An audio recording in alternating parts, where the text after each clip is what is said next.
not this one. We'll call the meeting to order officially with the official mic on.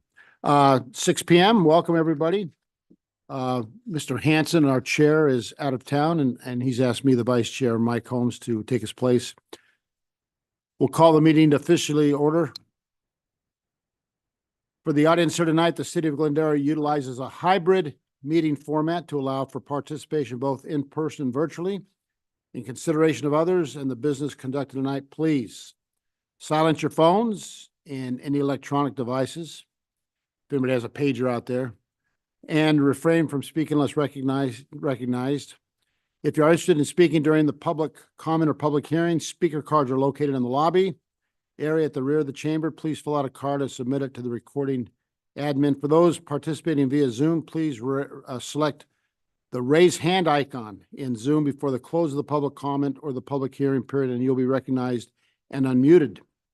Again, this is a public meeting for the community of Glendora. We appreciate and respect your participation here this evening. We'll have the roll call. Madam Clerk, would you please call the roll? Thank you. At this time, I will conduct oral roll call. Commissioner Cece. Present. Commissioner Lammers. Here. Commissioner Thomas. Here.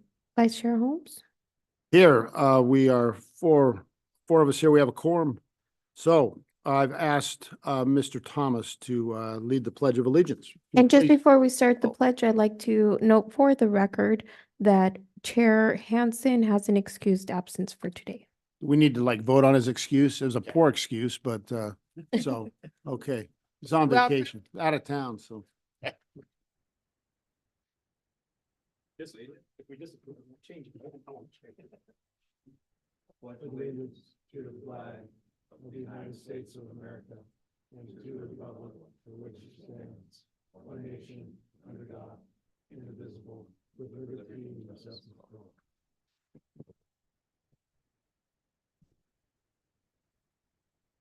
Thank you, Commissioner Thomas. Any reason to reorder or add to the agenda? Staff, any reason to add, reorder? Okay, thank you. We'll have open comments. Are there any comment cards or anything? I don't see any. No, Okay, and anybody on Zoom? there's no one on Zoom. Really? Okay, I thought they'd show up. Great. Well, we'll open the comment period and we'll close it. Nobody here. It's a moot point. No Zoom participants, so we'll close the public comment hearing period, public comment period. Do we need to do that with a motion or we're good? We're good. Thank you. So we'd like to go right to the reports as indicated in the order of the agenda. Let me get my agenda copy up here. Let's affirm the minutes from the January 25th, 2024 regular Water Commission meeting. Do you have a motion on that or any changes? Or let's get a motion in a second, then we can go to So we're doing commission statements and reports right now. oh, So if there's any, see, I didn't see that. Oh, there it is. I missed that. Okay. That's why we want Rick back. Committee statements or reports? I do just have one question, kind of going back to the public comment. There's no one here. Has there been any, and this may not be even the spot to ask it. I was just curious if there's been any comments or anything about the water increases or the proposed, or the plan. I guess it's already into effect now, right? As of Yes. February? That is correct. I'm only aware of one comment that I've received personally. I don't know if the Water Division has received more, but only one that I've spoken to one of our residents about. Thank you. Thank you. Please, Mr. Thomas, Commissioner Thomas. I had just a question that's come up in the news lately. It's not on the agenda for tonight. It had to do with the issue of microplastics and PFAs in our water supply. I know that we've been aware of PFAs for some time and do some screening for that here in Glendora for that. But microplastics is relatively new. This is when your bottle breaks down to little tiny bits of plastic in the ocean and it gets into the food and water chain. And I also know that there's been some federal money released lately to help us screen for that. Is there any effort at the moment in Glendora to screen for that here at the city level? Good evening, Mr. Thomas. This is Jake Shaviro with our Division Manager. Currently, right now, PFAS in the city of Glendora is non-detect. We do have another round coming for testing, but we are currently non-detect, so there's no urgency as of right now. Good. Okay. Thank you, Jake. In relation to your comment, the EPA just came out with a standard for that. Was it 4 micrograms per liter? Is that what it was? 4 parts per trillion, yes, you're. Okay, so, so I assume they're testing, those areas that have that or meet that threshold, it'll come up. Now, that's the minimum standard. The state of California typically sometimes set their standards lower, which would entail more testing and more areas open to PFAS, treatment. So, but nothing in Glendora, huh? Yeah, no, sir. As you mentioned, they did come out with the national regulation. They are going to require cities and all utilities to actually test annually, probably once or twice a year. Do now with the regulations, so more frequently. Before it was only in Title 22, so it was probably once every 2 years. So now it's going to be every year. Great, thank you. Any other statements from anybody? Any staff statements? Just one quick statement. I know it's been a while since we provided you with a CIP update. As you know, we've had some challenges in our engineering department and some staff turnover, but to let you know, we are working on that and we'll be bringing that back at our next meeting. Okay, I mean, I know that there's a proposal to cancel the July meeting. I mean, if you do have an interim report, you could just mail that to us, right? Email it to us? Yes, we could do that. Great. No, that's fine. I just so we can kind of stay abreast of what's going on in the interim. So that's Absolutely. good for everybody. So, okay. Thank you very much.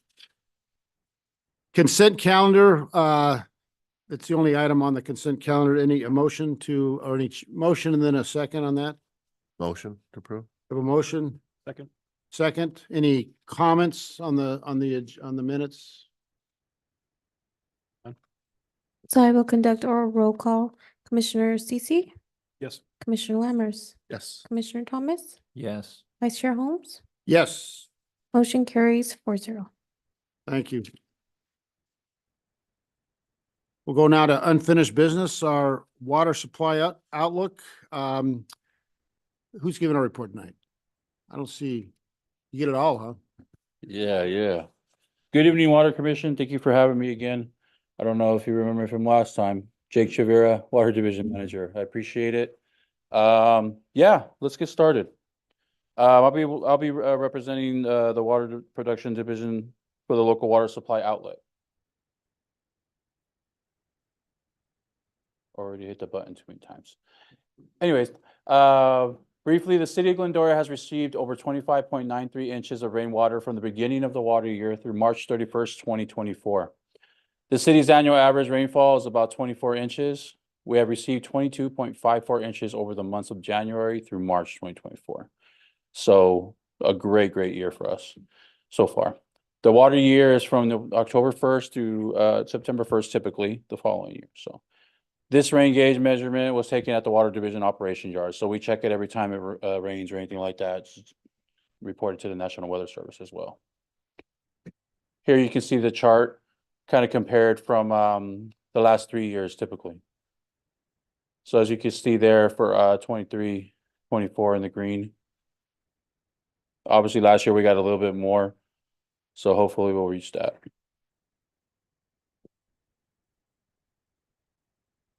Untreated imported water deliveries. Upper San Gabriel Valley Municipal Water District, USG 3. January through March, Upper District did not make any deliveries to the San Gabriel River.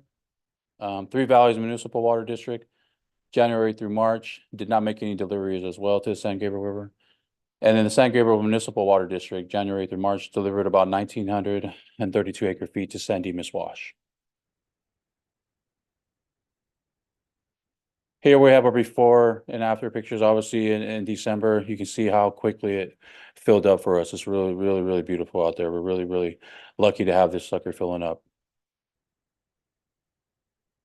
Here's Morris Reservoir Gates. You can see how close it is to the overflow there to the bottom right. Right in between there, all that kind of debris is built up. That's the overflow. So when that guy is that full, yeah, pretty close.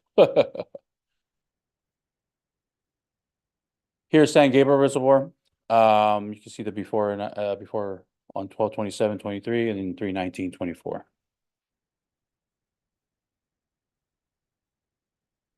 This is a picture of our Glendora bald eagle. No, we're fortunate right past San Gabriel Reservoir, and some of the trees right there is actually a family of bald eagles. There's two babies and a mom and dad there. So you'll see a lot of people out there taking pictures. So it's pretty cool. Really cool to see. Thought we'd throw that in there. Yeah, California and Colorado projects rain and snowpack information. This is from March 10th. Snowpack in the Northern Sierra was about 155% over the normal. Snowpack on the Colorado River was about 105% of the normal for this time. Storage on the Colorado system conditions is at Lake Powell at 32%, Lake Mead at 37 at this time, 37%. Storage in the California system at this point is about 82.25 of average of this time of the year. And then the California water supply allocation was set to 30 by MWD on March 22nd, 2024. Key well information, as of March 15, 2024, the Baldwin Park key well water elevation was 223.8 feet, a decrease of about 3.1 feet over a 3-month period. On November 21st, 2018, the Baldwin Creek Park groundwater elevation low water record was set. It was measured at 169. Just a little bit of history. Water production and treated water purchases for 2024. As you can see, our well production in January, 47 acre feet around there. February, 426. March, 493. MWD purchase, we made no purchases for imported water, solely reliable. Yes, Mr. Holmes. You budget, how much do we budget for MWD purchases a year? In the past, we've always budgeted around 20 to 30% just in case. Okay, so Yeah, so that's factored into the rates. yes, sir. Okay, Yeah. so if we don't use it, there's a tremendous float in the account. It does work out that way, but we Well, that's always not have bad. we just have to keep the indicator just in case something happens. You right? gotta have the contingency there to use the water, so if you need it. Yeah, so. but we're very fortunate. Obviously, last October, we used about, I think, 6 to 7 acre feet in that 1 month when we had to do our chlorine generation system upgrade, but we've been very fortunate. If I could, I was actually Yes, having sir. that same question as you. So if we're not making those purchases, that, I think you said 20 to 30%. It stays in the fund. How is that? I don't know if you guys know how functionally, how is that handled on the accounting side? I mean, does that go to our CIP program, or is it kept in reserves, or? Go back and look. In the public sector, it's I'm referred not to sure. as stays in fund balance. Yeah, be my guess, but I'd have to They confirm that. don't make a profit, but you never know from year to year how you smooth it out. I don't think you typically use MWD purchase water in the winter months. It's gonna be in the summer or when they have like a project or something where they're trying to. Yeah, we typically base our use on MET on like typically 3 valves will ask us for a 5-year average or a 6-year average. So we'll use the last 5 years.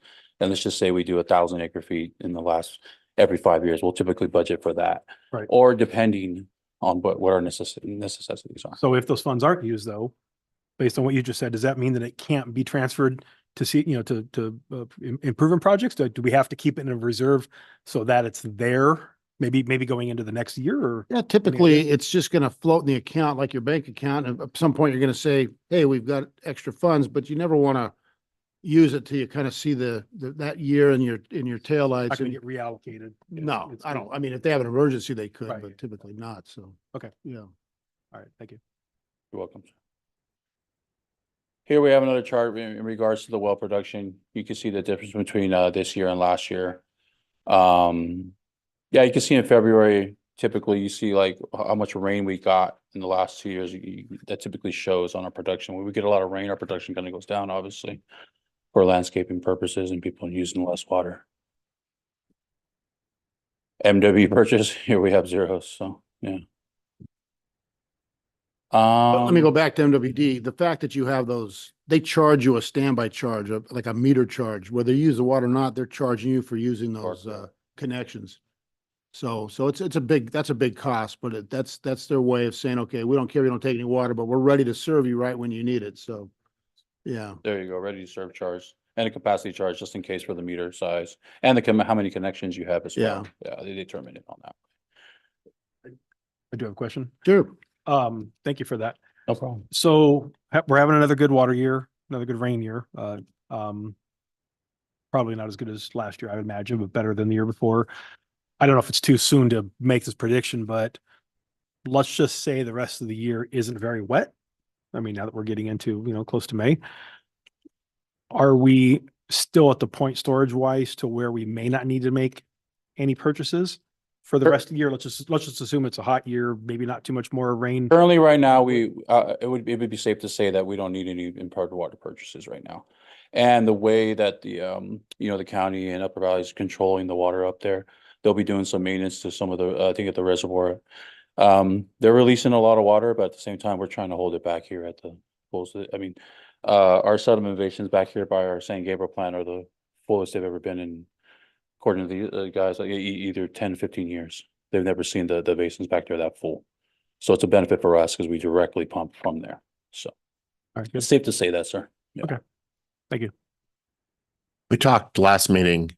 I'm surprised to see that the water tables declined during this wet season. That we talked at a previous session that the percolation was not going as well, and they were trying. It's almost a good and a bad where it doesn't have too much. It doesn't have time to percolate that quick enough.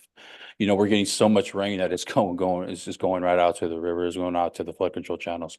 We can't hold it back that quickly. That's what's going on. Yeah. And that's the reason why it declined during the rainy season here, but just. Well, here I think it just it declined because we're using some of it, but it's just not have enough time to percolate. Okay, so it's a delayed. Yeah, it's the delay. Yeah. Is that a functional problem that needs to be addressed, or is that just the way it is? No, it's Due not to, a due to the, problem. due to the overflow of water. Yeah, we just have overflux right now because of the maintenance that they're doing to the river and things like that. They're just letting it's flowing pretty good right now. Everybody that's pulling water from there is amazed at how fast this water's coming out. Yeah.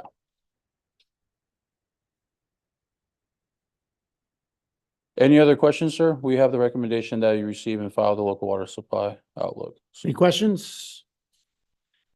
Thank you. So we'll take a motion and a second to receive and file this report. Motion? Okay, I'll second. We have a motion, and a second. I'll now conduct a roll call. Commissioner CC, Yes.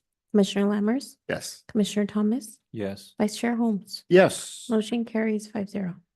Thank Okay, you. 4-0. 4-0. And one guy that's got an excused absence. We'll now go to our water conservation program update. We'll have our Mr. De Jesus give us the report, and then any questions first, let's just sing out. Of course. All right, so thank you, Water Commissioners. I'll be giving the water conservation update for the third quarter of the fiscal year, just providing some overview of all of our current programs and any kind of updates that we have.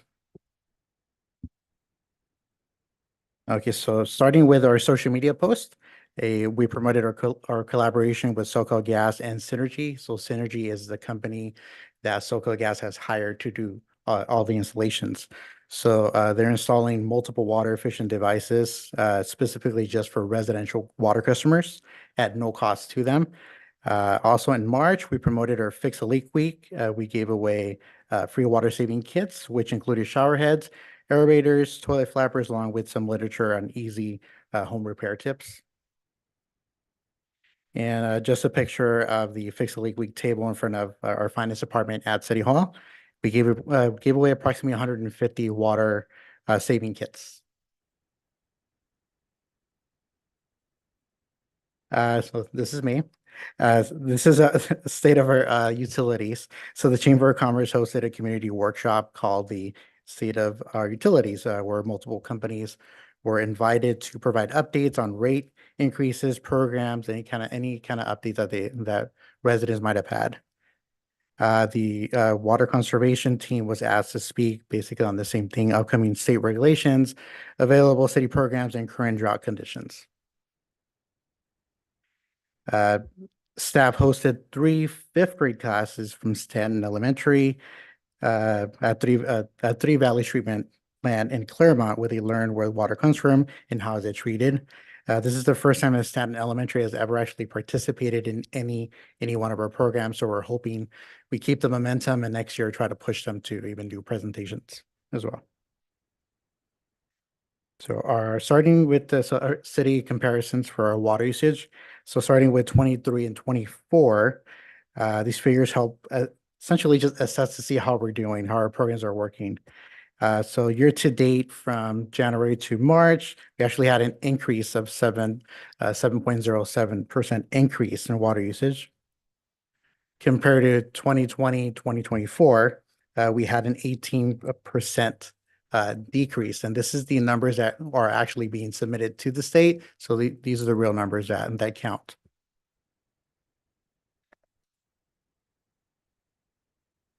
So the conservation team launched multiple programs during the third quarter of the fiscal year. So starting with the NWD Residential Turf Replacement Program, the city of Glendora collaborated with NWD, co-funding $1 per square foot of turf removed on top of their $3 per square foot, so total $4. Flyers and bill inserts have been mailed to every residential water customer to advertise the program.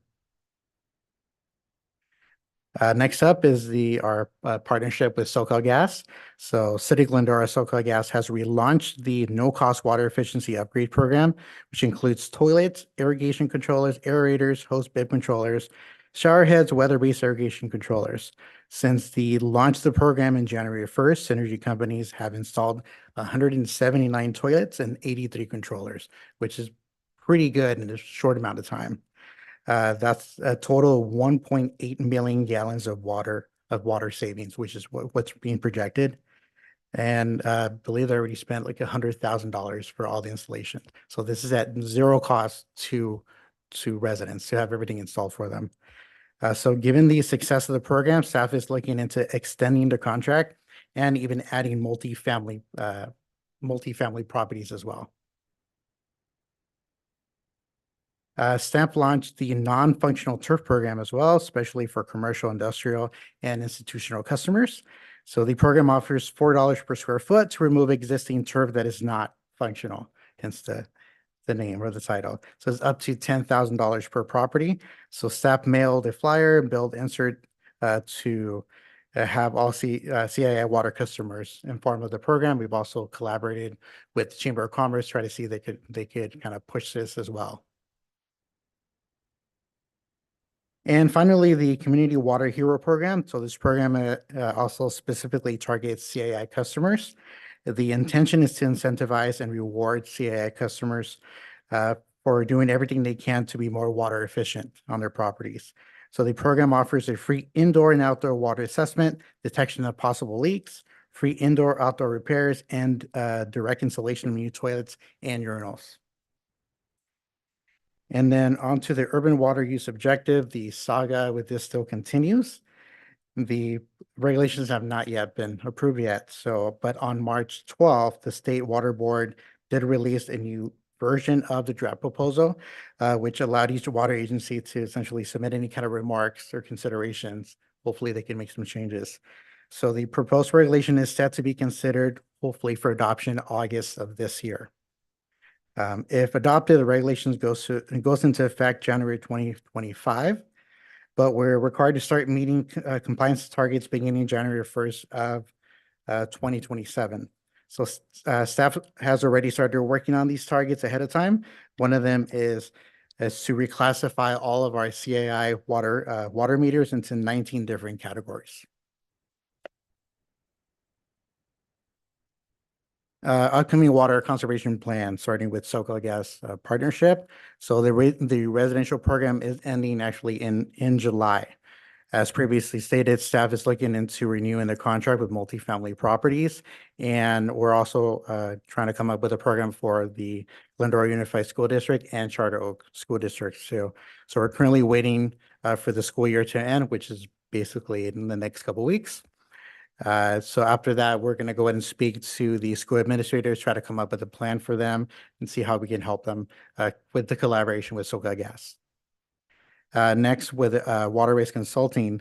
So we have been working with WaterWise with our CII programs, more specifically with the Community Water Hero program.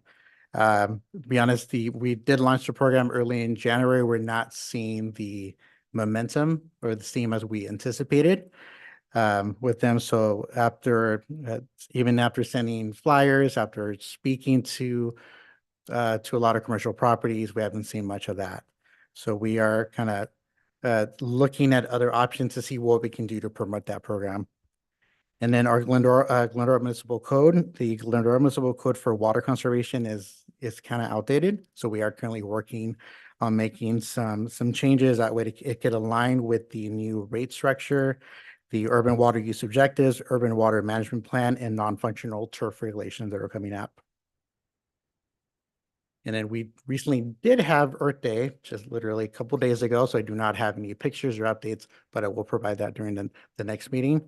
But it was pretty successful this year. So it was at the new location. We had thousands of people come. I think they estimated 3,000 people actually showed up to this event. So it was highly successful. And so the nearest upcoming event, it's our 11th annual water awareness poster contest. So we received a total of 254 submissions this year from kindergarten all the way to 8th grade. We did actually include all grades, but we did not receive any participation from the high schools. Next year, we're going to try to see what we can do to kind of push that program a little bit more. So the winning entries will be announced at City Council meeting on May 14th at 7 p.m. So students, parents, and teachers have been invited to attend for the special ceremony so they can receive their awards. And water commissioners are obviously invited to show up. It's usually within the first 15 minutes of the council meeting, so more than welcome to show up to support the program. And that concludes my presentation. A question on the urban water use objective. I know that they had the very onerous regulations coming in that were, I think they were passed back in 2018 or so. Correct. Is that what that refers to? Or is that a It's- different program? They're updating that. So Right, so they took the more strict ones and they're spreading them out now, right? correct. Okay. So the one that they adopted in 2018, the original objective was that we needed to reduce or compare water usage by 2020. Yeah. Obviously, we're way past 2020. So they needed to come up with new regulations. These new regulations are going to be more strict than they are now. We don't know what they are already. They do continue making changes to them. One week we'll get something, another week they keep changing it. So hopefully we'll get the absolute final version of that in August in the next upcoming months. In the last 2 years, obviously rain more. So they're also part of that regulation. What I researched was that they're also mandating more cuts for higher income communities, and lower income communities are 1% cut. They have to evolve over time, and then higher median income communities have to 2%. Has the city made any comments about any of this stuff back to the Department of Water Resources or anything? I personally did not see the letter. Bill, do you remember seeing it? We had supported a letter that was put together by the larger water agency representation as well as the League of Cities, if I remember Okay, correctly. that's So the our group to comments be were in, reported so- with them. Great. Great. And so the state hasn't, they're just pushing things out, which given all the rain, they had a lot of pushback from groups, as you mentioned, Aqua and others that saying, hey, Exactly. we got a lot of rain. So it's been, better to push these things back. So Yes. always conserve. We don't want to waste anything. Exactly. So, great. Any comments from the commissioners? I had a question, Yes. Armando. Some neighbor comes up and they're interested in taking advantage of the turf replacement or the Water Hero program. What's the best way for them to? The Water Hero program is specifically for commercial, industrial, and That's institutional. only So commercial. just commercial, and that's based by the state regulations that are being hard. The new regulations that are coming, they're going to be more stringent with specific commercial properties. I So see. hence why we're coming up with a lot of programs. So Right. if someone is interested in doing turf mobile, we do direct them through metropolitan water districts. Okay. So right now it's at $4 per square foot. So $1 for the city per Mhm. square foot and $3 through NWD, but Okay.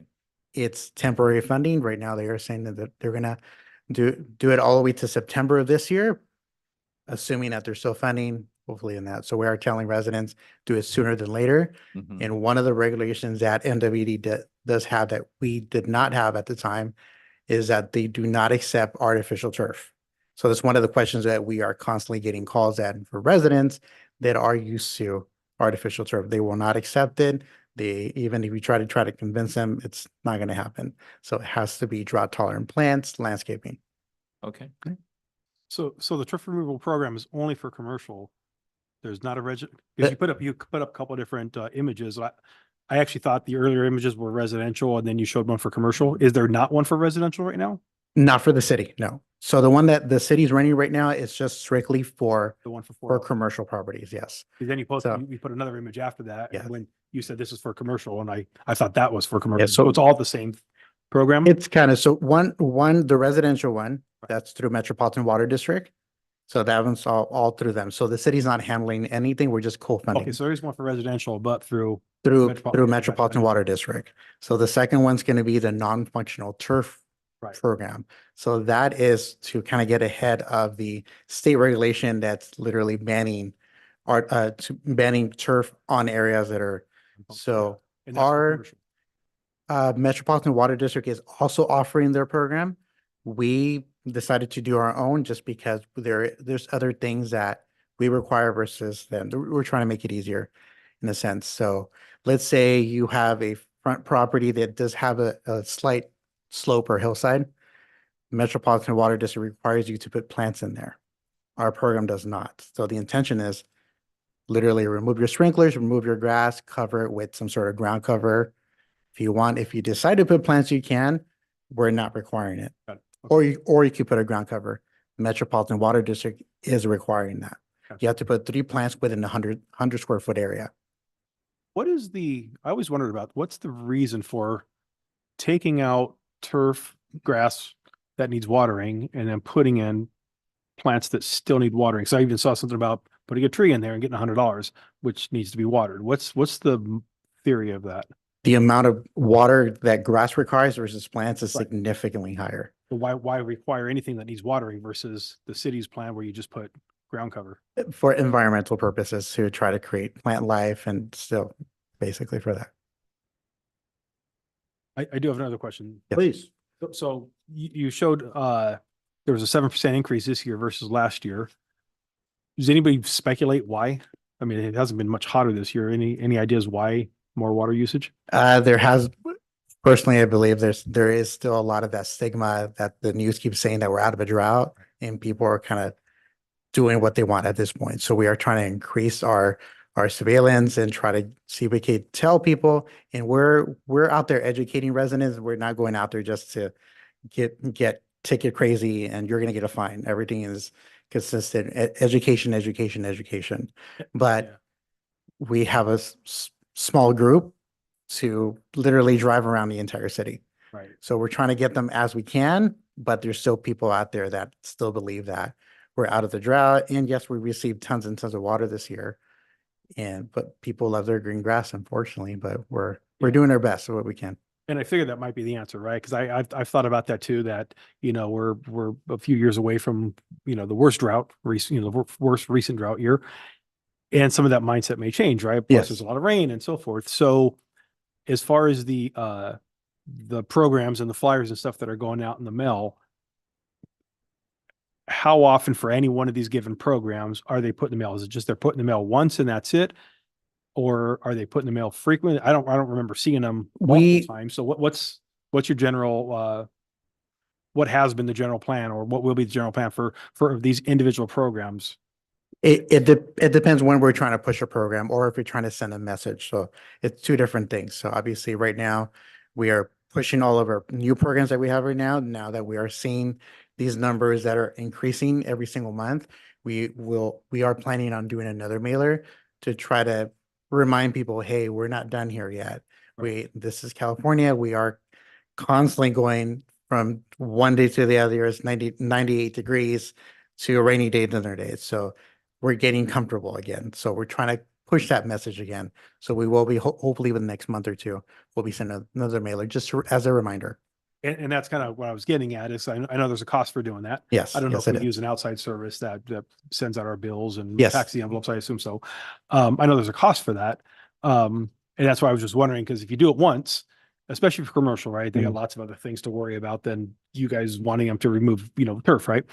And even for residents, they may see it and put it aside or forget about it. So that's why I was wondering is if there's a plan to do it multiple times. Yeah. And again, I don't know what that cost is, so it may be too expensive to do it too many multiple times, but it's definitely got to be more than just once or Yeah. once a year or every 6 months, because it's probably not going to be enough in people's, in front of their eyeballs as a reminder. For sure. And, Mondo and his team also do a really good job working with our team on social media, get that message out as well, which I think is very effective. We've got over 10,000 followers on Instagram, plus all the other, channels that we have. So I think that partnership makes a huge difference as well. I'm So on they're board. hitting it from multiple points. Yeah, there you go. I follow you guys.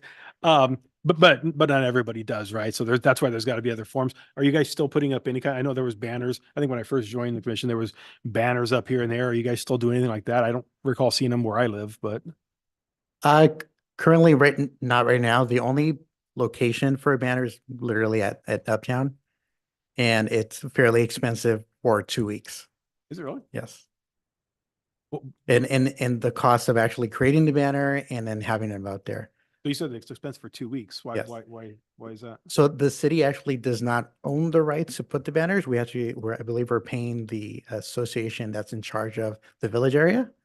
So I see. so it's They have a lot of- essentially lot like of we're, requests to put yes, banners it's up like there. we are renting Okay, I got you. sponsoring it. So we try to limit what we put up there But if it because it's wasn't in the expensive. village, is there still a cost or no? If it was outside of the village? It's just a matter of printing a banner and then putting them all over the city. And I think my first meeting when I got on the board, we had talked about that because I live off of Gladstone, and sometimes it feels like we're on the other side of the hill, so we're different than over here. I just mentioned how I don't remember seeing a banner, and I guess there had been a banner up, but it hadn't been for a while, and so that's why I don't see anything that's over here because I live Correct. over there and don't necessarily always come here or not enough. Mhm. So that it's just another visual. And again, I'm not trying to say go spend the money because I have no idea what it costs, but it's just maybe just another avenue outside of social media Sure. that, I don't know. Yeah, absolutely. No, And I don't know how effective that even is. It's something we can talk about Yes, internally of with the course. team and Let me look at. ask some about options. the meters in the town. They're AMR, right? AMI, yes, AMI, Mhm. they're read nightly, hourly. hourly. Yeah, so we do have access to every single meter and they are read hourly. And so the residents can see what is it, post at midnight or so? They can look at an hourly update, the Yep. residents can? Exactly. So they could actually set perimeters or let's say they typically use a certain amount of water. For some reason, one day it skyrockets. It'll send them a notification saying, hey, something's wrong. Okay, but Yeah. is that the city's prerogative or the customers? The resident has to sign up. Okay, so Right you now, don't so- flag high usage or low usage based on your average reads of that individual meter? We actually do. So we do have a separate program. You're that reaching we- out to people that have Yes. looks like a constant running toilet or something. so- Exactly. So every day we literally get a report of any meters that are been running consistently. Yeah. Has to be a full 24 hours. Yeah, no, I So- get it. So that should be, you should be reporting on that. That's a good way that I think, it's not big government or big brother looking over them. It's really, I think it's a good way to alert residents that you have a leak. Now, they shouldn't just rely on that. They got to have their eyes and ears in their own home, but I think you got to publicize that a little bit saying, hey, we've got the meter, you sending stuff out to people, they have a toilet leak or a sprinkler leak or something like that. So, So we've actually worked with our finance department. So any new customers that are coming in, they're actually automatically already set an account. Yeah. If they like to opt out of it, then they could do so. So every new customers from now on, we recently just started a couple months ago. but you flag any usage you see high or low for a dead meter or Yes. something, Yes. you send an email to them or mail it to them. We physically we Put a check tag the on the- meter and we put a door tag on the door, letting them know. Great. And a lot of times residents have no idea it's happening. So they do call us and Yeah. go out there so we could do surveys and try to identify what is it. Yeah, it's not mentioned. I think that's a great thing. You've Uh, invested in the technology. It's a very expensive technology and it's the latest. I think it's a great thing to brag about a little bit, at least let people know we got another way to at least catch those troublesome leaks. If they don't want that, paying for them and they can save some damage at their home too. Of So, course. So, Matt, So I'm gonna ask a silly question because I lived here Okay. 7 years now. I just get my bill in the mail and I pay it, right? Thank you. I do, I actually, every single 2 months I pay it. That's good. No, that's- Sometimes every 3 months, but no, I'm just kidding. But my silly question is, do I have online access to a bill? Like I would have online access to my Edison bill? Okay, so I do have an account that I could theoretically sign into online, right? Yes, you do. So I gotta check that out one. I believe you have to sign up for it. So Right. it's not automatically given to you. You do Right. have to go and sign up. Through the web, through the. Yes, city's 'cause website not, or not something. everyone is tech savvy. They still want to get the physical bill, but you could opt out from getting physical bills, I believe. So then my question is, if I do activate that online, the online function of it, are there alerts that can be set up so I can get an email or something if my usage is high? So the account for you to see your actual water bill and the water usage are two completely different signups. So this one, again, you would have to sign up for that as well. Okay, but I'd find both of those on the Yes. city's. Okay. It two different websites essentially. It's But within the city accessible from website, City's website or on the city website, but it's two different links. Gotcha. So you would have to sign up for two different programs. Okay. So one last question on that. Do we have an app function or is there any talk about an app? So, because I know you can view other, Mhm. utilities, through apps, everybody has an app these days, right? Is there ever been any talk of doing that? So, because then that would be an even better way of doing it. So you're getting the alerts right there on your phone, since everybody's attached to a phone these days. Is there any talk about that? I'm assuming we don't have one. Currently, we do not have that. I'm not sure if it's just the capacity of the meter itself. I think you're But- alerted through an email though, right? Yes, it's Yeah, an so- email or a text. Yeah, so I think it's both. You're alerted, but you don't have that Okay. viewing for your Right. cell phone, but it does alert you if there's a problem. So if you have the second E- one that you mentioned, Exactly. you would get it either on your phone or, Yeah. And as a backup, the city will apparently notify you if you have a out of boundary leak or water usage, so. Exactly. Yeah. For the exception, if it lands on a Saturday and Sunday, obviously we're not working. So the best we could do on Monday, we would check the list and then we can notify you So has that functionality, has that been promoted at all? all the time. Literally every time that Where am pops I- up, Where am I missing it then?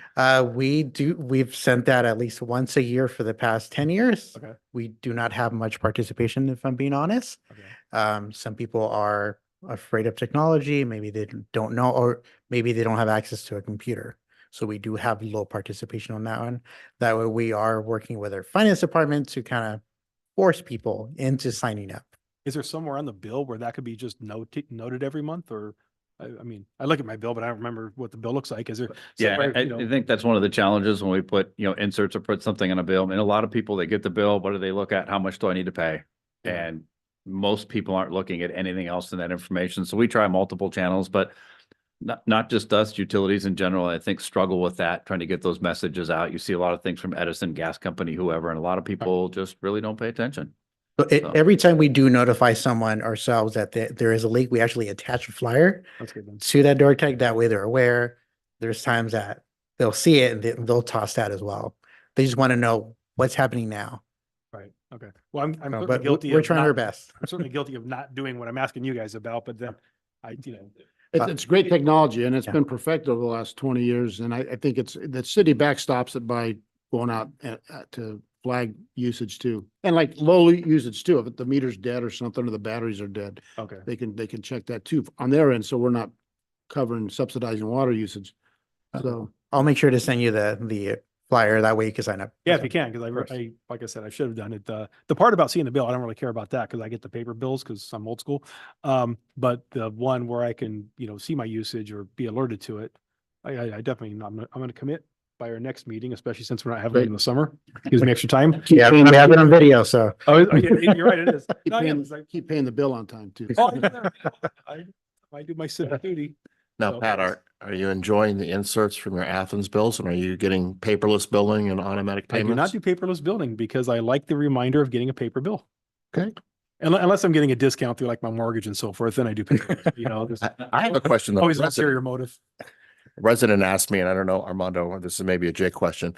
It was a question on springs and they had noticed a spring developed on Alasta in Azusa out front of their business. And that the water was going down the drain and they called city crew And they asked why, can you not capture this recycling? And so he was telling me that the city said they're putting a cap on it. So it led to he asked me what typically is done for spring waters. Is it recaptured? And I said, well, typically it can go back to the groundwater. What happens, I guess? When I see this guy next, what can I tell him is the answer from a water conservation? And But in the city of Glendora, we also have multiple springs, and a lot of them, because of the rain, we are seeing them pop out in places that we've never seen them before. So to be honest, the only thing that we're doing right now is kind of redirecting it. So it goes into a drain instead of it washing down. But I don't know what the legality is, or if I'm sure there's some sort of law out there that prevent us from capturing the water. But I don't know, but we could do some research and get that information to you next time. It only happens I worked in the Diamond Bar Walnut area, and people built the houses, they cut them, those old artesian springs come up, and hey, you got a leak, so we go out and find, there's no chlorine in it, so no, this is just a lot of rain and it's just natural. I don't know what to do. Try to get your lawn watered with it or something like that. Now in Claremont, they've got very high groundwater right off the San Antonio Dam, and the people are suing because the water is infiltrated into their basements and up to their houses and stuff like that. Just a lot of water. So I guess I missed my chance to thank this resident for his conservation efforts and his ideas on how to recapture it. But I've yeah, seen people that's- literally come out with pots and pans, and they're doing what they can. Yeah, and like Armando was saying, we've seen a lot of groundwater coming up in areas that we haven't seen before. After a really heavy rain event, South Hills, we had a lot of water coming out in areas that we hadn't seen before. A week and a half, 2 weeks later, that really dies back down. But we've seen and got numbers of calls throughout the city of places where people have said, hey, I've got water coming out of the ground. Same thing. It's not potable water, it's groundwater. After the rain event, wait a little bit, it goes back. But it has been an interesting year from that perspective. I think 2 good wet years has really helped and brought that groundwater up a bit. any other questions? Thank you. Thank you. Armando. Let's see, we need a motion and a second to receive and file the Water Conservation Program update. No motion. We have a motion, Commissioner Lammers, Second. second, Commissioner Thomas. Roll call vote, please. Commissioner CC, Yes. Commissioner Lammers. Yes. Commissioner Thomas, Yes. Vice Chair Holmes, Yes. motion carries 4-0. We'll now go to our water distribution update. Jason Forsberg. Good will evening, everyone. report it. This is the presentation you've all been waiting for. I know I have. It's last, isn't it? Yeah, yes. So, So I'll be presenting a water distribution update tonight for everyone.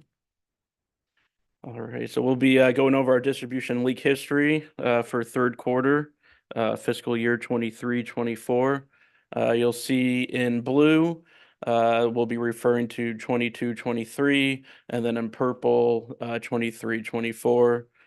So for the month of January, we had 32 leaks last year, and then this year we're up at 37. February, again, 22. This year we're up 20 to 23. For March, last year we had 21, and this year in March we were already at 34.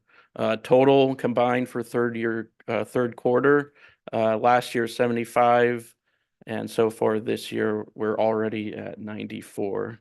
So definitely an increase. Just to break it down a little more, again, blue is last year, and then purple will be referring to this year. Excuse me. So mainline leaks, last year 163, this year 214. And this is counting first, second, and third quarter totals. Service leaks 44 last year, 62 this year. And then fire hydrants leaks 25 and then 38 for this year. And then grand total so far 232 for last year. And then we have definitely increased with a total thus far 314 and counting. We'll be going over some notable third quarter water projects. We have Pfluger Foothill, Glendora Mountain Road, North Glendora Avenue, Burnaby and Meta, and then Route 66. And I'll provide information for each of those more detailed as we go through. This is the Pfluger and Foothill valve and fire hydrant replacement. You can see on the left there, we've been there quite a few times in the past.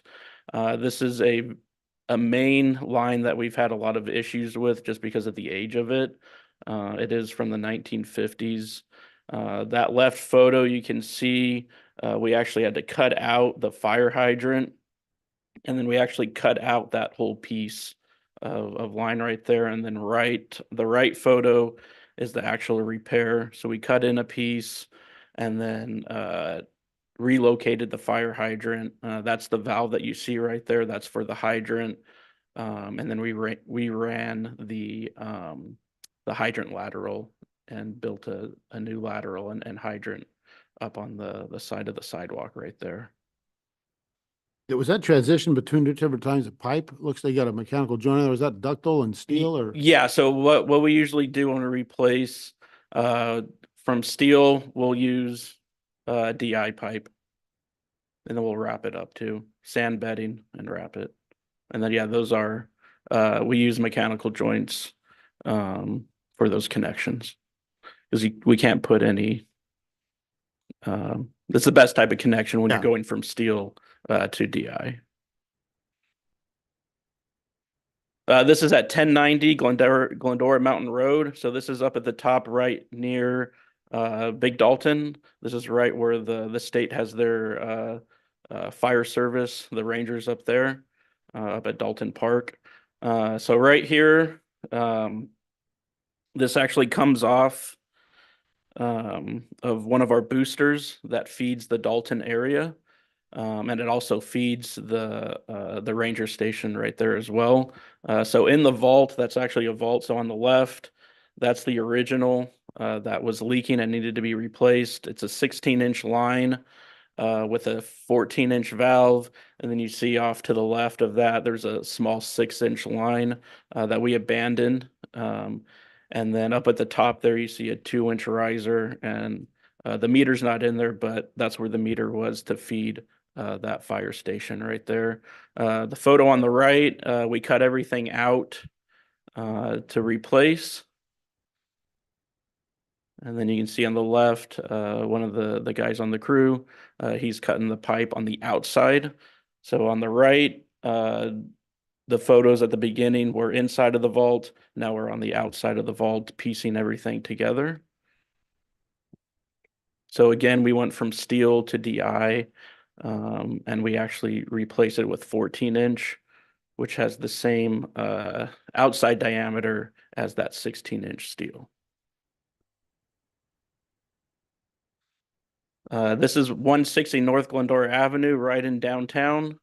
That was, right in the middle of everything. I think we had a good crowd out there watching us the entire day. We actually had the fire hydrant lateral. So to the left right there, you see the fire hydrant. The lateral coming off of the main blew up. And when we tried to isolate it, we found that the hydrant isolation valve was also broken. And so right there, photo on the right, we have my team out there with our hydro excavator excavating down safely to the valve that needs to be replaced. And then you can see on the left, that's the old valve, butterfly valve. And then on the right, we are replacing that valve and putting in a new one.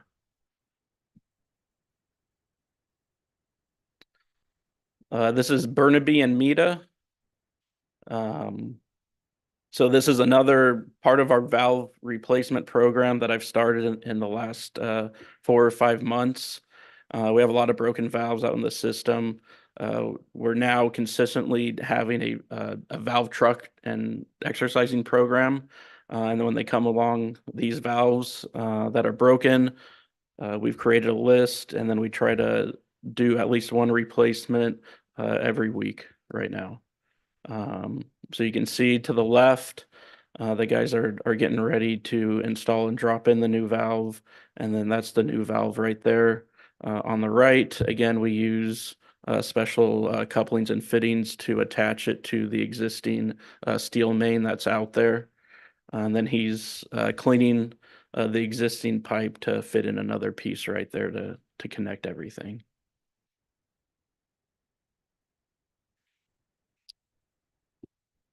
This is some night work that we did on Route 66, right in front of Easter Seals Legends area, if you're familiar. So we had another broken fire hydrant isolation valve. So we this one again, along with all the other photos and projects that I've shown you, require extensive water shutdowns. So we work with residents, customers, restaurants, businesses ahead of time so we can perform this work safely and in a timely and efficient manner. So this one we ended up doing at night. You could see on the left, he's cutting out the hydrant valve. And then on the right, we're removing it, bringing it up. And then on the left, we're dropping down and installing the new valve. And this helps us out too. So when we're replacing these, we're pretty strategic on which ones are a priority.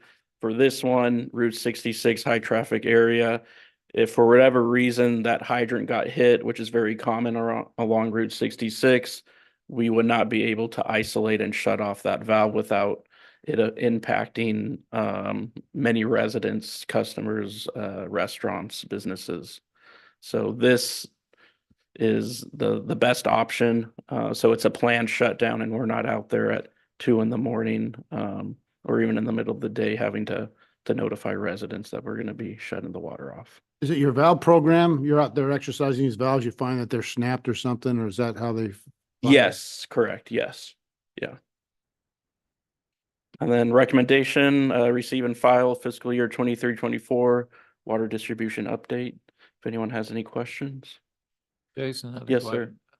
You showed the data for last year and this year. And Yes. The number of leaks has gone up rather Yes. significantly, particularly on the mains. Is Yes. that happening every year on? Yeah, year? so it's the increase the last probably 3 or 4 years has been most significant. And unfortunately, it's only going to get worse until it gets better when we vamp up these CIP projects. It's just because we have such an old system, and now we're stuck with the hard part of it right now. But you know, we've got a good group of guys out there. Just like last night, they were out late, just down south near you off of Gladstone, and you know, addressing these issues. So Thanks. I thought, last year, I thought you may have said that there was a lot of leaks in a more rainy year. Is that typically the case? The more rain we get, the more prone we are to certain types of leaks? it depends. Yeah. That's not necessarily then? No, not necessarily. Yeah. It depends on the soil condition too. Okay. Yeah. Where I was But going we is- haven't seen any correlation this year with any of that. No. That's what I was wondering, because we have technically less rain this year, Yes. but more leaks. No, yeah. It's just I haven't seen any correlation. old No. infrastructure, basically? Yes, exactly, correct. So the leaks that we're seeing are on post-war, what we call post-war pipe, which is from the 50s. It's a thin steel and it's usually a 6-inch diameter. So Heck of a way to put it. Post-war, our post-war infrastructure. there we go. The big one, Yes. WW2. And Yes. not in those terms, but it's, yeah, it's Yes. good, I guess, yeah. Any other comments, questions? Motion to receive, 2 motions to receive and file. Motion? Thank you. We have a first. Second. Second, Mr. Thomas, first by Commissioner CC. I'll now conduct a roll call. Commissioner CC, Yes. Commissioner Lammers, Yes. Commissioner Thomas, Yes. Vice Chair Holmes. Yes, Motion carries 4-0. Thank you for that. Thank you, gentlemen. thank you. We have the last report is from our Public Works Director, Mr. Whitkoff. We're discussing canceling the next meeting, which is scheduled for July 25th, 2024. due to summer season, but Rick's already on his summer season, but planned renovations to the Glendora Council Chambers, what are they gonna do in here? Yes, thank you. So we do have some projects planned for this summer. They will be changing out some of the window coverings. There'll be new carpet that's going in. They're going to be repainting. On top of that, they're going to be making some significant changes to the audio video system in here for the meetings themselves and also to help with the live broadcast. So with those renovations, this room will not be available for July or August. So we are recommending that the commission consider canceling the summer meeting. It's important to note, though, that if we do have any urgent business that comes up, we can schedule an emergency meeting. We would do that most likely in the Bidwell Forum. If we do cancel the July meeting, our next meeting would be October at 6 p.m. So staff's recommendation, could you go to the next slide, please? So staff's recommendation, option one would be direct staff to cancel the July 25th, 2024 commission meeting.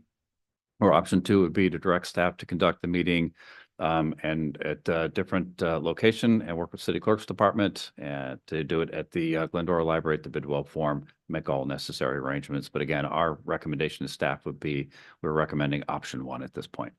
Let's get a first and a second, then we can discuss it. The motion on the table is to cancel the July 25th meeting. So you can discuss the item and then upon your discussion, you can provide recommendation on which option. Without a motion? No, motion will be done afterwards. So you would Okay. say motion for recommendation to do. So we can have the discussion now. Any discussion? Let's talk about canceling the meeting as per staff's recommendation. Any? I mean, maybe I would be the naysayer. I like having these meetings because it's informational, especially with the report about the leaks and, conservation efforts, the production as we get into the summer. It's, I don't know what kind of rain we're going to have the rest of this year. I think it's informational, but if it just doesn't seem to be conducive to conducting it in the library, and if obviously the rest of you want to go with canceling, I mean, so be it. It is what it is, but I think I think if we get a commitment to just to provide the reports, maybe in that time frame, we could, and if something arises, we could, ask a question. So. yeah, I mean, if you guys could just send the same reports you always do, just, around that time, that'd be helpful. Any questions you have, you can direct them to our public works director or anybody on the staff. They'll be happy to answer them, I'm sure. So, yeah. You're not offering to have it at your house?